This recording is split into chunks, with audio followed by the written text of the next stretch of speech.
Il était une fois une petite loi qui allait appeler la RGPD pour Réglementation Générale sur la Protection des Données.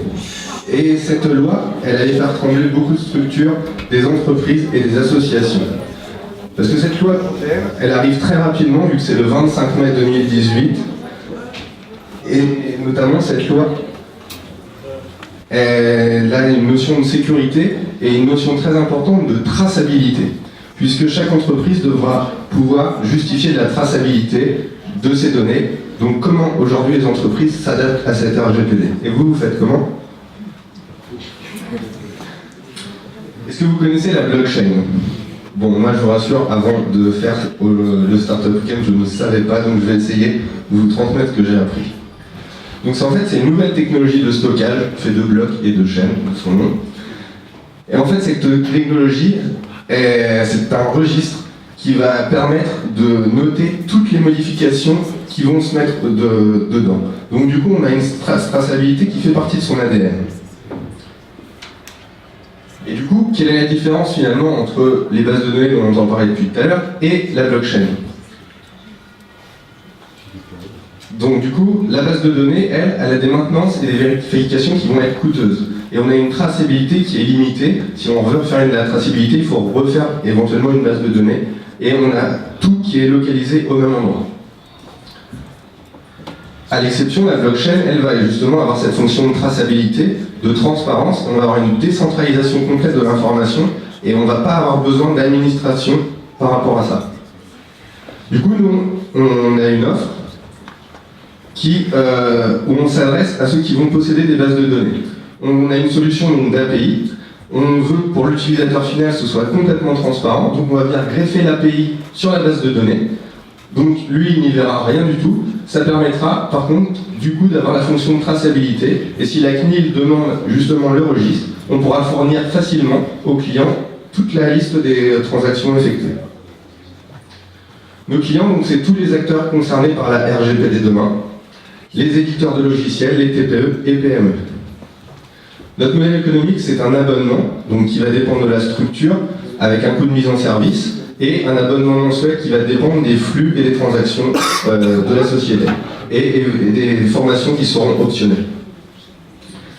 À notre connaissance, on n'a pas de concurrent en France aujourd'hui. C'est un marché qui est naissant, puisque c'est une technologie qui est nouvelle, donc c'est éventuellement beaucoup d'acteurs qui peuvent apparaître. En Amérique, ça existe déjà. Il y a eu des levées à plusieurs millions d'euros et il y a déjà une preuve de concept là-bas.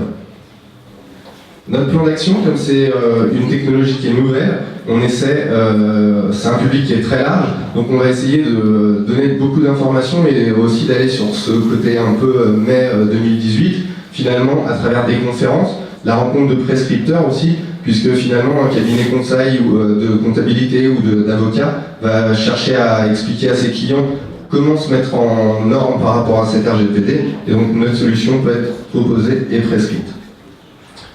Par rapport au financement, on avait envisagé des capitaux propres, éventuellement des aides publiques et des investisseurs, puisque par rapport aux frais de structure de début, c'est pas des grosses sommes par rapport à ça, et on a dans l'équipe des ingénieurs qui maîtrisent la blockchain. Au niveau des prévisions, à 6 mois, on avait prévu 100 clients, 1 an 300 et à 2 ans 2500. Les éventuelles perspectives pour ISB, c'est donc le marché national international avec tous ceux qui ont besoin de traçabilité. Ça peut être pour des chevaux de course, ça peut être pour des tas de domaines.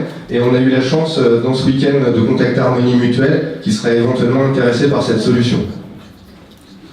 L'équipe, donc comme je vous parlais de développeurs tout à l'heure, avec Hichem, Nicolas, Vincent pour la partie dev, et puis Aurélien pour la partie marketing, Marion pour la stratégie commerciale et moi en consultant. Merci à tous et puis aux questions.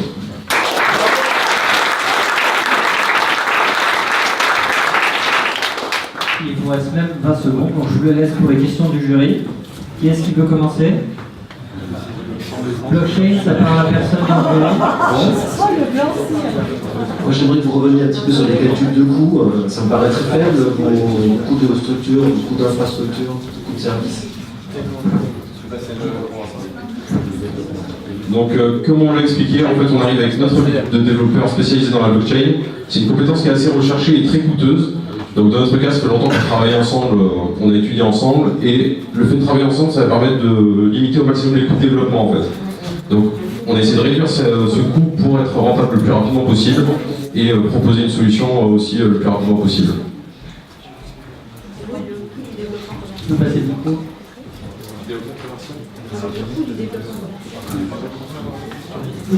Quel est le coût du développement commercial?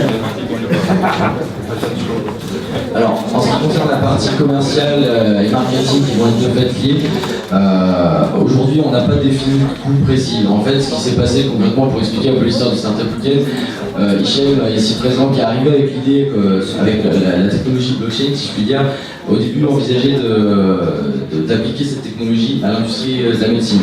En fait, avec beaucoup de réflexions en fait, au cours du Startup Weekend, on s'est rendu compte que il y avait des opportunités de marché peut-être plus importantes. En l'occurrence, la RGPD, qui est un problème qui concerne absolument toutes les entreprises en France, qui est un problème immédiat.